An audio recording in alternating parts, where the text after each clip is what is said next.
So finally made it to Diamond in Marvel Rivals solo queuing, and let me tell you, it's a grind. But with the right approach and the following tips I'm about to give you, you can climb the ranks and become a better player. Before we go forward, let me go ahead and give a quick recap on some tips from my last video, basically a more revised version. Starting with the first one, avoid tilting. Stay calm and collected even when things start to go wrong, or even if your teammates start to basically get a little toxic in chat, but that's for a future tip that's going to be coming up in the later video. Next one, optimize your controls. Customize your bindings for maximum comfort and efficiency, so whatever you're not used to. So for example, I've said this multiple times, I've played Spider-Man, Venom, and I have not played Penny yet, but because of me always playing Spider-Man games on the PlayStation, I'm more used to web swinging with L2 at times, so I basically changed my button presses to match what my muscle memory might be used to and not what the game itself says, as sometimes in the middle of combat you can freak out and pretty much push the wrong button.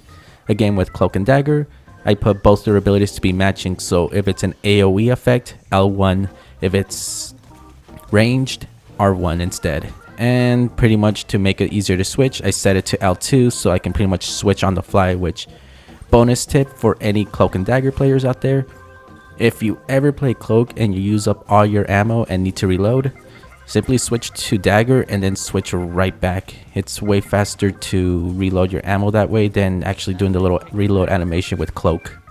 And lastly, adapt to your team.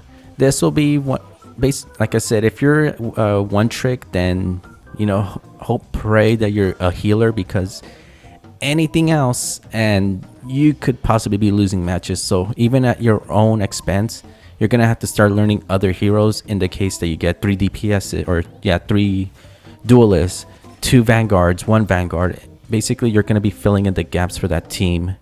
You're gonna have to set your ego aside and pretty much fill in the gaps of whatever your team might be needing for that match.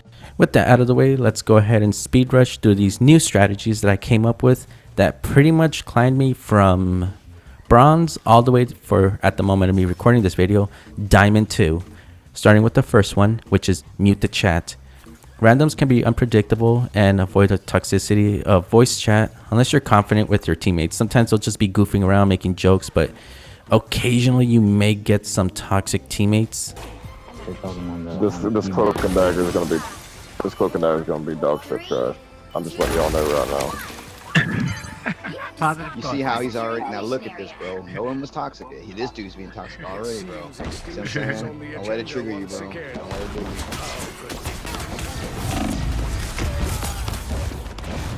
Yeah, we got pushed off. Cloak and Dagger's dog shit trash. Cloak and Dagger's dog trash. And again, it's not worth the headaches. Stuff like that can really throw off your concentration and make you play more worse than you normally are. That's why it's usually best to just, because by default that voice chat thing is off and you turn it on, but it'll just automatically put you into voice chat. I would say maybe just mute yourself for the time being, test the waters, and then from there decide whether or not you want to mute your team or just, let them run and talk and everything. Because like I said, things they can say in the middle of a match, sometimes you'll lose one round and someone will just say, you know what, this is a lost match, I'm not even going to try anymore, and that's going to affect you next. Next up is expand your hero pool. Don't just main one character, learn to play a variety of heroes to adapt to different team compositions and counter enemy picks. Along with this, make sure you have a safe hero, so basically choose a versatile hero who can perform well in most situations, like Punisher, Namor, and Moon Knight. From here, pretty much just pick around, counter pick wisely, analyze the enemy team's composition, and select heroes that can effectively counter their strength, like Shield Busters against Doctor Strange or Magneto, stuff like that. And lastly, the final tip is learning the meta. I know a lot of people seem to hate that word most of the time, and for good reason, but I'm telling you, sometimes people pick them because they see them as cheesy picks. They're the strongest characters if you know how to use them right. Unfortunately, some people know how to play them and others don't. So here's where your strengths come in.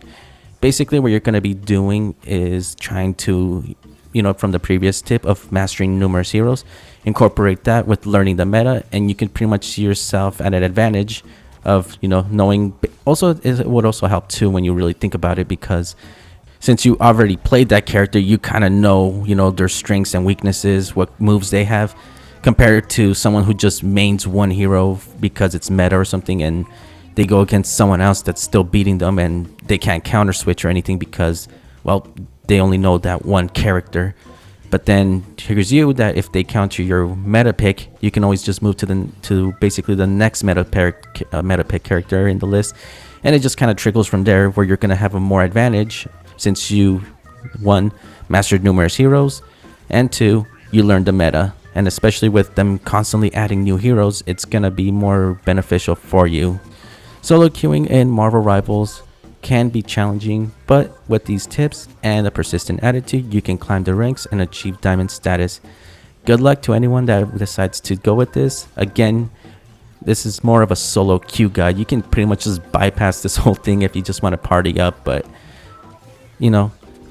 basically by you solo queuing, you get to pretty much experience the more challenging parts of the game, and on top of that, it makes you a better player overall because you'll be more adaptable to a variety of situations. Anyways, if this video was helpful, be sure to leave a like, comment, and be sure to follow here or check out my Twitch, as I will occasionally stream this game and ranked as I'm climbing as well. And as I mentioned before, I'm currently in Diamond 2, so maybe once I get out of that, I can call it quits. But yeah, no, going from bronze to diamond was a really big challenge. So if I do happen to climb out of diamond, there is no video for that. This is the one and done because according to the thing, I'm currently in the top 3.5%. I think I'm happy with that for the time being.